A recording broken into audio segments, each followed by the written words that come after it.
오늘 우리에게 주시는 하나님의 말씀은 요한복음 20장 11절에서부터 15절까지 말씀입니다. 마리아는 무덤 밖에 서서 울고 있더니 울면서 구부려 무덤 안을 들여다보니 흰 옷 입은 두 천사가 예수의 시체 뉘었던 곳에 하나는 머리편에 하나는 발편에 앉았더라. 천사들이 이르되 여자여 어찌하여 우느냐? 이르되 사람들이 내 주님을 옮겨다가 어디 두었는지 내가 알지 못함이니이다. 이 말을 하고 뒤로 돌이켜 예수께서 서 계신 것을 보았으나 예수이신 줄은 알지 못하더라. 예수께서 이르시되 여자여 어찌하여 울며 누구를 찾느냐 하시니 마리아는 그가 동산지기인 줄 알고 이르되 주여 당신이 옮겼거든 어디 두었는지 내게 이르소서. 그리하면 내가 가져가리이다. 예수님의 시신이 안치되었던 무덤에 비어있는 것을 확인하고 난 뒤 베드로와 요한은 각자 집으로 돌아갑니다. 당연한 현상이죠. 그들이 본래 그 무덤에 온 이유는 막달라 마리아로부터 누군가가 예수님의 시신을 옮겨갔다라는 얘기를 들었기 때문이에요. 즉 정말 예수님의 시신이 사라졌는지를 확인하기 위해 그곳으로 왔죠. 그리고 그들은 그곳에서 정말 빈 무덤을 보았습니다. 더 이상 그들이 원래 알고 싶었던 것 이상의 정보를 얻을 수 없게 되었어요. 할 게 없으니까 집으로 돌아가는 건 당연한 일이겠죠. 괜히 거기 남아있다가 혹시라도 지나가는 누군가의 눈에 띄기라도 한다면 오히려 그들은 나중에 안 좋은 소문의 근원이 될 수도 있습니다. 이미 우리가 마태복음 27장 62절 이하에서 살펴봤듯이 예수님이 십자가에 달려 돌아가시고 난 뒤 아리마대 요셉의 무덤에 안치되셨을 때 대제사장들과 바리새인들이 빌라도에게 찾아가서 요청한 내용이 있죠. 네, 그 무덤을 지켜달라는 거예요. 다시 말하면 경비병들을 세워서 아무도 출입할 수 없게 해달라는 것입니다. 그들은 생전에 예수님이 당신의 부활에 대해서 말씀하신 것을 기억하였기 때문이에요. 물론 그들은 그 사실을 믿지는 않았습니다. 하지만 그 일이 혹시라도 일어나게 된다면 어떻게 민심이 동요할지를 알 수 없었어요. 그들의 기준에서 일어날 일이 없음에도 불구하고 어떻게든 그런 일을 제자들이 꾸밀 수도 있다고 생각했기 때문에 그들은 아무도 그 무덤 근처에 얼씬하지 못하도록 경비병들을 세워달라고 말한 것이죠. 그러니까 이런 이유 때문이라도 베드로와 요한은 가급적이면 다른 사람들의 눈에 띄지 않고 빨리 그 현장을 떠나는 게 훨씬 좋은 일입니다. 특히 요한 같은 경우는 예수님의 친모인 마리아를 모시고 있었어요. 예수님의 시신이 사라졌다는 소식이 전해졌을 때 그걸 가장 궁금해하는 사람은 누구였을까요? 당연히 마리아였을 겁니다. 그러니까 그 사실 빨리 알려줘야만 해요. 그렇게 위해서라도 요한도 집으로 가야만 합니다. 그런데 오늘 이건 본문에 등장하는 인물들 가운데 단 한 사람만큼은 그 무덤에 왔던 초기에 그 목적을 달성하지 못한 사람이 있죠. 바로 막달라 마리아입니다. 그녀가 왜 무덤에 왔습니까? 예수님의 시신에 향품을 바르기 위해서 왔어요. 그런데 왔더니 어떤 광경을 보게 되나요? 무덤은 훼손되어 있습니다. 그리고 예수님의 시신은 누가 옮겨갔는지 알 수 없게 완전히 사라져 있었어요. 그러니 그녀 입장에서는 가뜩이나 아무 죄 없으신 예수님이 억울하게 돌아가신 것도 너무나도 애통한데 그나마 돌아가시고 난 뒤 그 시신에 향품 바르는 것조차 할 수 없게 되었어요. 누군가가 이렇게 옮겨갔던지 훔쳐갔던지 시신도 훼손했을 가능성이 높습니다. 얼마나 마음이 아팠을까요? 그래서 그녀가 할 수 있는 것이라고는 그냥 무덤 밖에 서서 우는 것밖에 없었습니다. 오늘 읽은 요한복음 20장 11절을 보면 마리아는 그냥 무덤 밖에 서서 울고 있었다고 기록되어 있어요. 근데 여기서 그냥 울었다라는 것은 그냥 우리가 흔히 생각하는 것처럼 무덤 밖에서 흐느껴서 울었다라는 그 정도 수준이 아닙니다. 원문 그대로 번역하면 대성통곡했다라는 거예요. 여기서 우리는 마리아가 예수님을 얼마나 사랑했는지를 살펴볼 수 있죠. 그녀의 이름이 성경에 등장한 이래 지금 이 순간에 이르기까지 그녀의 행적을 살펴보면 예수님과 관련해서만큼은 가히 다른 사도들과는 비교조차 할 수 없을 정도로 정말 그 충성심이 대단한 인물입니다. 예수님이 십자가를 지시고 갈보리산으로 올라가실 때 그 골고다 언덕까지 같이 동행했어요. 예수님이 십자가 달려 돌아가시는 그 현장에서 그녀는 떠나지 않았습니다. 그리고 예수님의 시신이 아리마대 요새의 그 동산에 있는 무덤에 안치될 때도 그 위치를 잘 확인해 두었다가 안식일이 끝나기가 무섭게 이른 새벽 아주 어두운 때에 예수님의 시신에 향품을 발라드리기 위해 그곳까지 직접 왔던 인물이에요. 사도들과는 완전히 비교가 되는 인물이죠. 이 정도만 봐도 그녀가 얼마나 예수님을 사랑했는지 알 수 있고, 또한 예수님을 사랑한다고 고백하는 모든 성도에게 귀감이 될 만한 인물이라는 것만큼은 분명합니다. 본받아야 해요. 그런데 지금 그녀가 대성통곡을 하고 있단 말이죠. 이것 때문에 어떤 일이 벌어집니다. 여러분 혹시 그런 경험 있으신가요? 너무 많이 울어서 눈물이 계속 나오는 바람에 지가 앞에 있는 상황을 제대로 직시하지 못하는 거예요. 그러니까 현상 자체가 뚜렷하게 맺히지도 않는 거예요. 눈물 때문에. 그리고 너무 울고 막 망연자실에 있다 보니까 주위를 온전하게 객관적으로 돌아볼 수 없는 그런 지경에까지 이런 경험 있으십니까? 지금 마리아가 그런 상황이에요. 계속 그냥 소리내서 통곡하느라 지금 상황 파악이 잘 안 되는 거예요. 그 와중에 마리아가 한 번 더 확인합니다. 허리를 굽혀서 무덤 안에 예수님의 시신이 없는 걸 확인해요. 여전히 없죠. 계속 우는 거예요. 그런데 놀라운 일이 일어납니다. 그 무덤 안에 예수님의 시신이 안치되었던 예를 들면 그 머리맡과 발치에 흰옷 입은 두 천사가 앉아 있는 거예요. 놀라운 일이죠. 베드로와 요한이 들어갔을 때는 그냥 예수님의 시신을 쌌던 그 세마포, 머리 쌌던 수건만 남아있는 걸 보았지 천사들은 발견하지 못했어요. 근데 마리아 눈에는 천사들이 보입니다. 성경 속에 많은 인물들이 등장합니다만 그들이 다 천사를 본 건 아니에요. 그만큼 천사를 본다는 것은 보편적인 현상이 아닙니다. 특별한 일이에요. 그리고 천사를 본 사람들은 물론 정도의 차이는 있습니다만 그들이 가진 감정은 되게 비슷했습니다. 두려움이었어요. 마리아도 똑같은 사람이죠. 두려울 수밖에 없었을 거예요. 그런데 오늘 읽은 본문 어디를 봐도 천사들을 본 마리아에게서 두려움을 발견할 수가 없습니다. 그녀는 그냥 계속 울고만 있는 거예요. 천사들을 봤지만 그냥 우는 거예요. 그쯤 되면 일단 눈물을 그치고 상황 파악을 좀 해볼 필요가 있지 않을까요? 좀 놀라는 척이라도 해야 되는데 마리아는 그러지 않아요. 대단한 거죠. 그만큼 예수님에 향한 사랑이 애틋했다는 거예요. 그 예수님의 시신이 사라진 거에 대해서 그만큼 속상해하고 있다는 겁니다. 그 천사들이 마리아에게 물어요. 보통 성경에 천사들이 등장하면은 하나님의 말씀을 이제 대신 선포하잖아요. 뭔가 하나님의 말씀을 선포해야 되는데 마리아가 지금 준비가 안 돼 있는 거예요. 너무 대성통곡을 하고 있어요. 그러니까 묻습니다. 천사들이 먼저. 여자여, 어찌하여 우느냐? 원래 천사들도 계획에 없던 말이었을 거예요.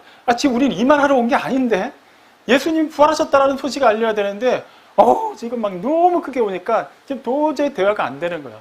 묻습니다. 여자여, 어찌하여 우느냐? 자, 여기서 의문이 하나 들죠. 천사들이 정말 마리아가 지금 왜 우는지 몰라서 물어봤을까요? 알고 있어요. 잘 알고 있습니다. 그런데도 왜 우느냐라고 물어요. 뭐가 이상하죠? 정말 예수님의 시신이 사라진 게 맞고 누군가가 그것을 훔쳤고 의도적으로 시신까지 훼손했다면 지금 이거는 천사들도 같이 울어야 돼요. 근데 천사들은 울지 않아요. 그냥 묻습니다. 여자여, 왜 우느냐? 이건 그냥 단순한 의문문처럼 보이지만 우리가 흔히 생각하는 의문문과는 조금 성격이 다릅니다. 우리가 보통 의문형을 사용할 때는 어떨 때 많이 쓰죠? 보통 육하 원칙에 따라서 물을 때 많이 써요. 누가, 언제, 어디서, 무엇을, 어떻게, 왜 이런 질문에 대해서 그 설명을 듣기 원하는 거예요. 보통은 그럴 때 의문문을 안 쓰는데 의문문이 그때만 사용되지는 않습니다. 이런 경우는 설명 의문문이라고 해요. 그 외에 많이 쓰이진 않지만 또 의외로 우리가 실생활에서 종종 쓰는 의문문이 있습니다. 수사 의문문이라고 해요. 이거는 똑같이 물음표로 마지막을 찍습니다. 하지만 설명을 요구하는 게 아니라 강한 긍정의 의미를 내포하고 있어요. 예를 들어보죠. 만약에 아이가 학교 갔다가 집에 왔는데 울면서 막 들어와요. 영문을 모르겠어요. 보통 부모들은 어떻게 반응하나요? 너 왜 울어? 무슨 일이 있었어? 넘어졌어? 다쳤어? 누가 너 울렸어? 이렇게 설명을 요구하는 질문을 막 던지죠. 이게 설명 의문문이에요. 근데 알고 보니까 아이가 학교에서 큰 잘못을 저질렀어요. 뭐 친구랑 싸웠다든가 무슨 사고를 쳤다든가. 이거는 그냥 이 아이가 잘못한 거야. 내 아이가. 얘는 이미 혼나고 왔지만 집에 가서 이 사실을 알려주면 집에서도 혼날 걸 알기 때문에 지레 겁을 먹고 먼저 우는 거예요. 자, 그 내용을 알았습니다. 이제 부모가 똑같이 물어요. 왜 울어? 이때는 무슨 의미예요? 여전히 우는 이유를 몰라서 묻는 거예요? 아니죠. 뭘 잘했다고 울어? 우지 말라는 거예요. 이게 바로 수사 의문문입니다. 똑같은 왜 울었는데 뉘앙스에 따라서 상황에 따라서 설명이 되기도 하고 수사가 되기도 하는 거예요. 지금 천사들의 질문이 바로 수사 의문문입니다. 말이야, 지금 울 때가 아닌데? 지금은 오히려 기뻐할 때인데? 왜 울고 있는 거야? 제발 좀 울지 좀 말라고 얘기하는 거예요. 마리아가 그렇게까지 애통하고 그동안의 마리아의 행적을 여러 가지 다 살펴봤을 때 마리아가 얼마나 예수님을 사랑하는지를 우리는 충분히 짐작할 수 있어요. 그렇기 때문에 그 상황에서 마리아가 그렇게 대성통곡할 수밖에 없는 거. 심지어 천사를 밟음에도 불구하고 울음을 그치지 않은 것은 이해할 수 있습니다. 그러나 그때는 울어야 될 때가 아니라는 거예요. 이것은 참으로 중요한 의미를 담고 있어요. 천사가 마리아에게 한 이 질문은 어떻게 보면 우리를 향한 질문이기도 하기 때문이죠. 자, 마리아가 일단 이 질문을 듣고 어떻게 대답을 합니까? 이런 이유 때문에 웁니다라고 얘기하는데 그 약간 또 그 결이 달라요. 사람들이 내 주님을 어디다 옮겨놨는데 어디 있는지 모르겠습니다. 그것 때문에 지금 울고 있다는 것이죠. 근데 여기서 마리아가 예수님의 사라진 시신을 가리켜도 뭐라고 표현해요? 내 주님이라고 표현합니다. 이미 돌아가셨지만 여전히 내 주님인 거예요. 얼마나 사랑하면 그냥 그분을 돌아가신 분으로 간주하면서도 여전히 나의 주님이라고 고백을 합니다. 대단한 믿음의 고백이죠. 하지만 그 고백이 대단하다고 해서 마리아가 그 순간 울고 있는 것이 정당화될 수는 없는 것이죠. 왜 그럴까요? 마리아는 정말 충실한 예수님의 제자 가운데 한 사람이었어요. 12사도에 포함되진 않았지만 예수님을 충실하게 따랐던 여자 제자들 가운데 한 명이었죠. 그 말은 예수님으로부터 많은 말씀을 그녀 또한 직접적으로 가까이서 자주 들었음을 의미합니다. 예수님께서 생전에 때가 되면 고난받으시고 죽으시고 사흘째 되는 날에 부활하실 것을 마리아에게도 말씀하셨을 거예요. 물론 마리아에게만 말씀하신 게 아니라 또 사도들에게 가까이 있는 제자들에게 여러 차례 말씀하셨습니다. 마리아도 그 말씀을 분명히 들었어요. 그렇다면 그 상황에서 빈 무덤을 발견했을 때 마리아는 빈 무덤을 보고서 예수님의 시신을 찾아야만 했을까요? 아니면 살아계신 예수님을 찾아야 했을까요? 당연히 후자여야만 합니다. 하지만 그녀는 그렇게 하지 않았어요. 여전히 그냥 울고 있는 겁니다. 천사들하고 대화하는 과정 중에도 울고 있는 거예요. 그러다 어느 순간 뒤에서 인기척이 느껴졌나 봐요. 뒤로 돌아봤습니다. 마리아 눈에는 동산지기인 줄로 여겨지는 웬 남자가 서 있어요. 하지만 그분은 오늘 읽은 본문에 따르면 뭐라고 기록되어 있습니까? 예수님이라고 기록되어 있어요. 부활하신 예수님이 드디어 처음으로 사람들에게 모습을 나타내신 때입니다. 그리고 부활하신 예수님이 처음으로 하신 말씀이 요한복음 20장 15절에 기록되어 있어요. 한번 전후 맥락 다 생략하고 한번 생각을 해보죠. 예수님의 말씀인데 그것도 부활하신 예수님의 말씀, 첫 번째 말씀이에요. 그렇다면 우리는 어떤 감정이 들까요?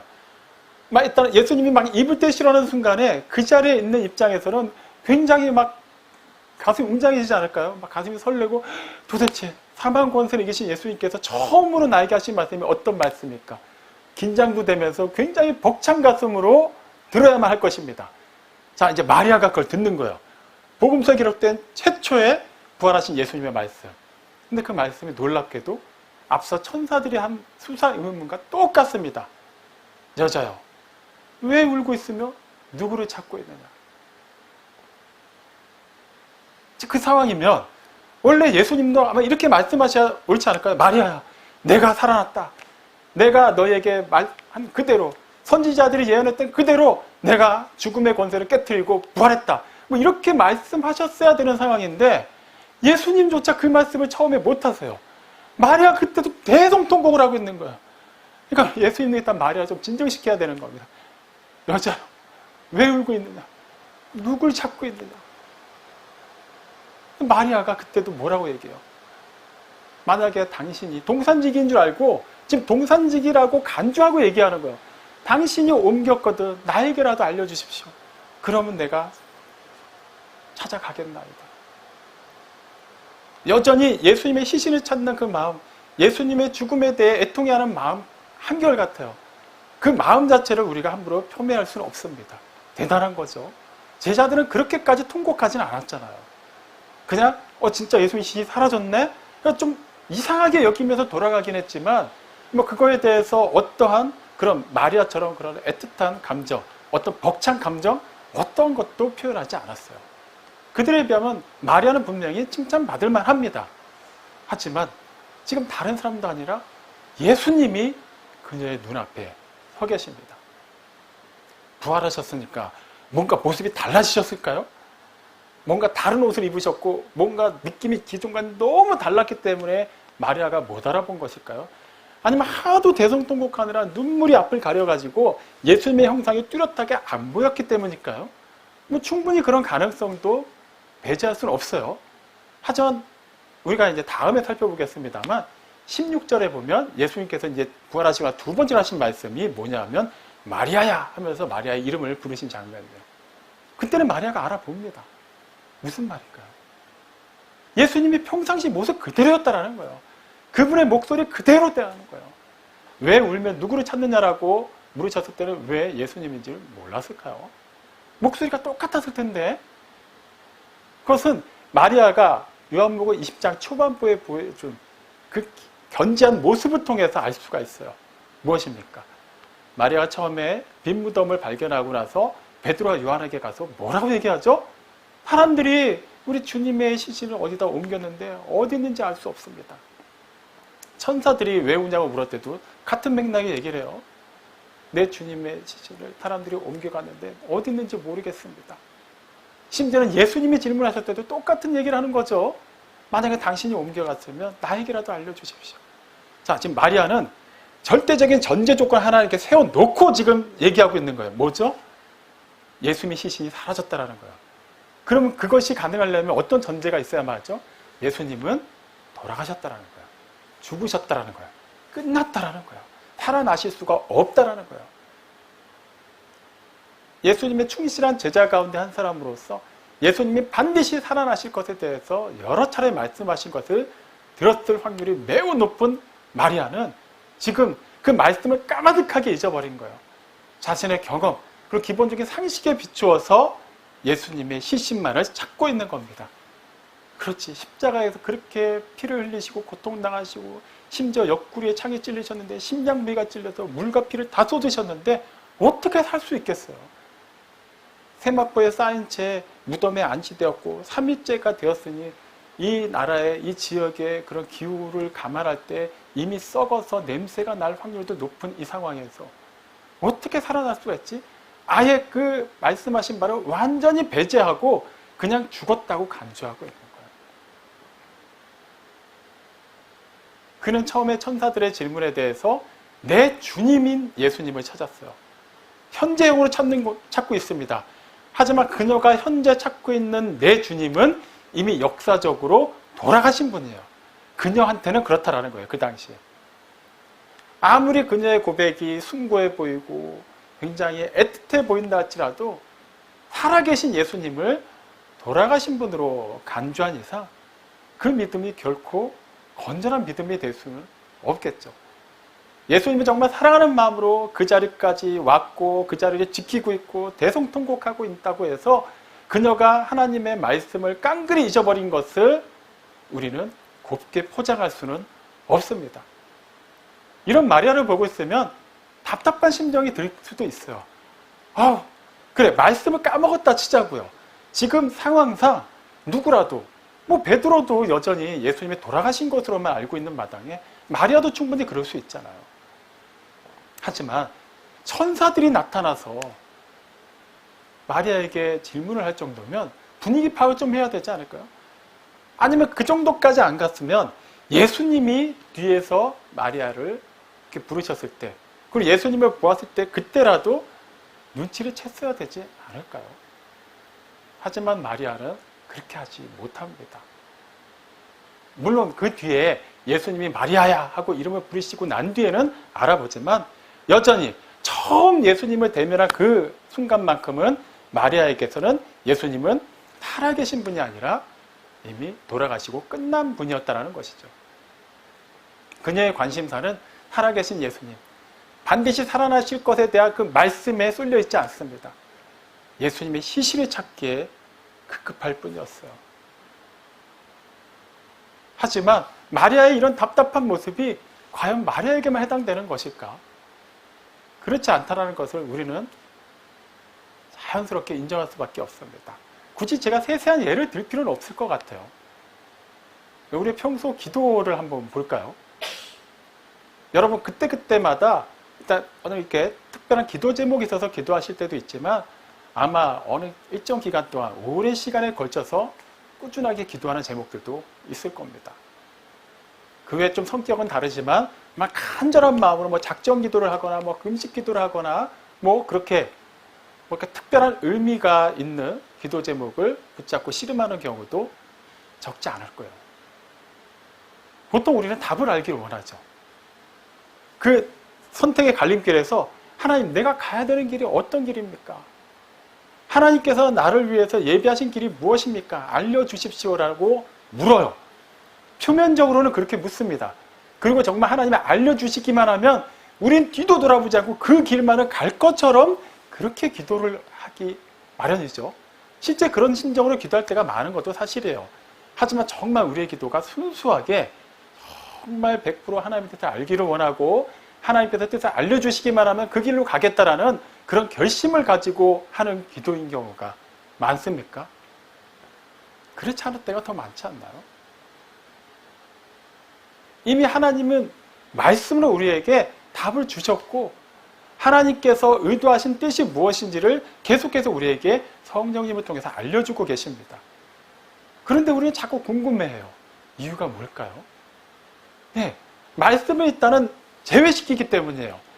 그 내가 보고 있는 이 상황, 내가 지금 시선을 고자하고 있는 이 문제, 그 세상의 논리로 봤을 때 도무지 해결되지 않는 이 여러 가지 복잡한 이야기들, 여기에만 시선이 쏠려 있다 보니까 우리는 여기서 보통 보편적으로 세상에서 통용되는 방식으로 가장 좋게 해결할 수 있는 그 무언가를 찾기 때문일 경우가 얼마나 많습니까? 사실 우리는 답을 알고 기도할 때가 많아요. 갈림길이 있는데 말씀에 비춰보면 이 길이 맞아요. 근데 나는 이 길이 좋은 거예요. 내 육신은 이쪽으로 가고 싶어요. 그래서 자꾸 하나님께 협상을 하는 겁니다. 하나님, 내가 이번 달에 제대로 할 테니까, 내가 작정기도 할 테니까, 말씀을 몇 번 완독할 테니까. 그렇게까지 대놓고 안 하신다고요? 좋아요. 그러면 우리 정말 하나님의 뜻을 몰라서 그동안 하나님의 뜻을 구해왔습니까? 정말 우리가 말씀에 집중하고 있고 말씀에 비춰서 우리의 가야 할 길을 보고 있다면 여간에서는 우리는 하나님의 뜻을 모를 수가 없습니다. 세상 사람들은 모를 수밖에 없어요. 하나님을 인정하지 않기 때문에 하나님의 말씀에 귀 기울이지도 않고 관심을 갖지도 않고 더욱이 그 말씀을 자신의 삶에 적용시킬 이유도 없겠죠. 하나님의 말씀은 누구에게 주어진 건가요? 하나님의 백성에게, 하나님의 자녀에게 주어진 말씀이에요. 말씀하신 이상 하나님께서 반드시 이루십니다. 그렇기 때문에 우리는 기록된 말씀을 단지 역사적으로 예전 몇천 년 전에 있었던 팔레스타인 지방을 중심으로 한 그 한정된 이야기, 역사적인 이야기로만 그치는 것이 아니라 그 하나님은 그 전에 그렇게 역사적으로 박제되신 분이 아니라 그때나 지금이나 영원토록 동일하게 살아계시다는 걸 알기 때문에 그분의 그 말씀을 적용해서 우리가 나아가야 할 길에 등이자 빛으로 삼을 수 있는 것이죠. 그래서 시편 119편 105절은 주의 말씀은 내 발의 등이요 내 길에 빛이니이다 라고 말합니다. 주의 말씀으로 비춰보면 보인다라는 거예요. 마리아가 예수님께서 하신 말씀을 기억했던지 예전에 선지자들을 통해서 예언했던 말씀들을 기억했더라면 마리아는 빈 무덤을 발견할 때 처음엔 당황할 수 있고 처음엔 눈물이 터져 나올 수 있었을지라도 그는 그 다음에 더 이상 대성통곡하지 않았을 거예요. 계속해서 빈 무덤만을 바라보고 그 안을 기웃거릴 것이 아니라 이제 뒤로 돌아서 무덤을 뒤로 하고 살아계신 예수님을 찾아 떠났어야만 합니다. 심지어 예수님이 바로 뒤에 계시는데도 그녀의 시선은 여전히 빈 무덤을 향해 있었어요. 고정관념이, 그녀의 상식과 경험이 말씀을 압도하는 순간 예수님은 바로 뒤에 계셔도 그녀의 눈에는 들어올 수가 없었던 것입니다. 비슷한 경우는 성경에서 얼마든지 찾아볼 수 있어요. 대표적인 사례를 창세기 21장에 기록되어 있는 하갈에 의해서 들 수 있습니다. 아브라함의 첩이죠. 자, 그 아들 이스마엘과 함께 불가피하게 함께 살지 못하고 이제 떠나게 됩니다. 부엘세바 광야를 막 헤매고 있었어요. 가죽 부대에 물을 다 준비해 갔지만 이게 몇 날 며칠이 걸리는 동안에 물이 다 떨어지고 맙니다. 그 지역의 광야는 우리가 생각하는 그런 일반적인 들판과는 차원이 달라요. 사막이라고 생각하시면 됩니다. 일반적으로 물을 구하기 어려운 곳이죠. 물을 구하기 어려운 곳에 태양빛은 막 내리쬐고 아들과 함께 어떻게든 살기 위해서 헤매고 있는데 그나마 의지했던 가죽 부대 안에 담긴 물이 다 소모되고 말았습니다. 그녀는 이제 소망이 없어졌어요. 망연자실한 채 아들과 멀리 떨어져서 그저 아들을 바라보면서 죽음을 그냥 감지하고 소리내어 울 뿐이었습니다. 하나님께서 그녀에게 나타나시죠. 창세기 21장 19절을 보면 재미있는 기록이 있어요. 하나님께서 하갈의 눈을 밝히시니 그녀가 샘물을 발견하였다라고 기록되어 있어요. 하나님께서 어쨌거나 하갈도 비록 첩이지만 아브라함의 첩이기 때문에 또 긍휼히 여기셔서 갑자기 없던 샘물을 하갈 곁에 만들어 주신 것일까요? 아니에요.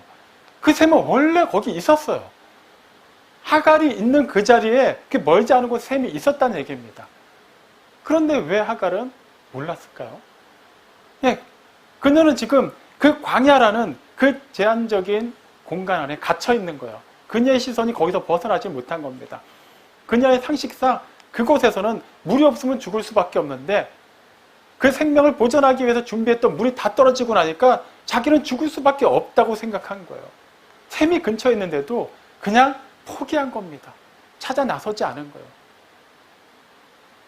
하나님께서 이미 예전부터 하갈만을 위해서 준비해 두신 건 아니죠. 이미 그곳에 샘을 마련해 두셨음에도 불구하고 하갈은 자신이 가지고 있는 생각, 경험, 일반적인 그런 상식에 비추어서 그냥 그 안에 갇혀버린 것이죠. 마리아가 지금 그런 상황이에요. 빈 무덤 백날 보고 울고 있다고 뭐가 달라질까요? 천사를 만나든 동산지기를 만나든 그들에게 예수님의 시신이 어딨냐고 물어보는 게 무슨 의미가 있을까요? 아무 의미가 없습니다. 왜일까요? 예수님은 살아계시기 때문이에요. 살아계신 분을 왜 죽은 자 가운데서 찾아야만 하죠? 말씀을 놓쳤기 때문입니다. 마리아가 원래 나쁜 사람이어서 머리가 나빠서 아니면은 원래 말씀에 대한 믿음이 없어서 그랬던 게 아니에요. 그냥 그녀가 가지고 있는 상식과 일반적인 경험에 비쳤을 때 그냥 거기에서 헤어나지 못했던 것뿐이에요. 하지만 그것은 다른 경우에선 충분히 용납될 수 있지만 살아계신 예수님을 죽은 자로 취급하는 그 현장에서만큼은 결코 용납할 수 없는 것이죠. 마리아의 그런 모습을 보면서 여러분은 어떤 생각이 드십니까? 어쩌면 우리가 지금까지 신앙생활을 하면서 우리도 무던히도 많이 애쓰고 울었을 거예요.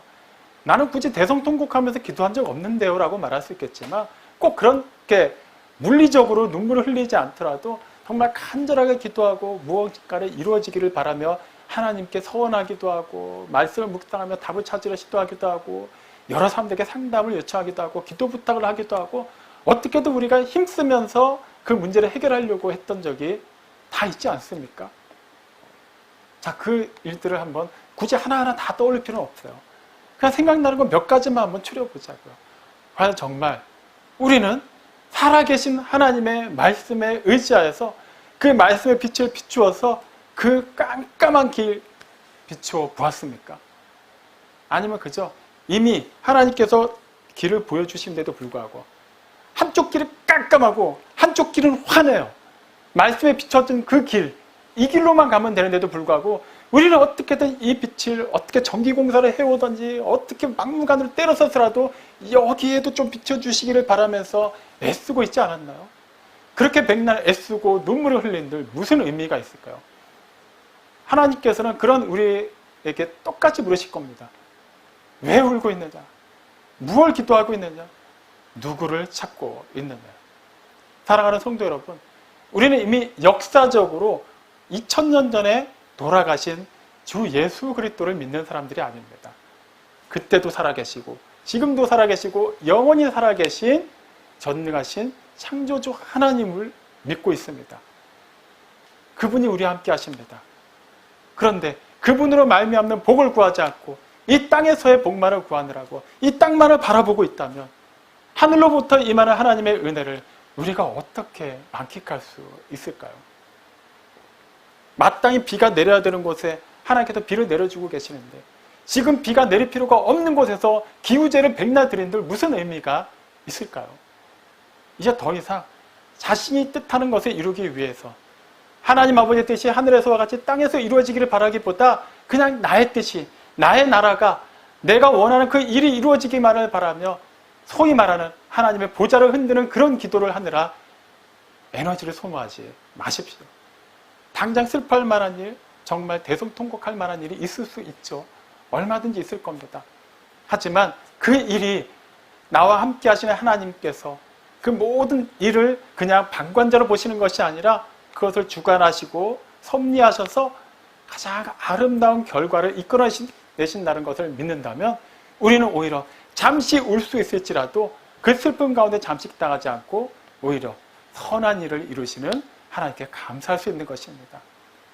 그리고 굉장히 애타는 심정으로 기도할 수밖에 없는 상황 가운데서도 오히려 하나님의 뜻을 구하며 우리는 기쁨으로 기도할 수 있게 되는 것이죠. 이미 시작하신 일, 하나님께서 확실하게 끝을 맺으실 것이고 그 일은 가장 선한 일임을 믿기 때문에 우리는 그 결과를 선취적으로 바라보고 당장은 빈 무덤 앞에 서 있지만 우리는 담대하게 무덤을 뒤로 하고 기뻐하며 살아계신 하나님께 나아갈 수 있어야만 합니다. 사랑하는 성도 여러분, 더 이상 자신의 뜻을 구하느라 자신의 뜻을 이루기 위해 애쓰거나 울지 마십시오. 하나님의 뜻을 구하며 기쁨으로 감사함으로 소망 가운데 기도하십시오. 시편 121편 1절과 2절 말씀으로 설교를 마칩니다. 내가 산을 향하여 눈을 들리라. 나의 도움이 어디서 올까? 나의 도움은 천지를 지으신 여호와에게서로다. 아멘.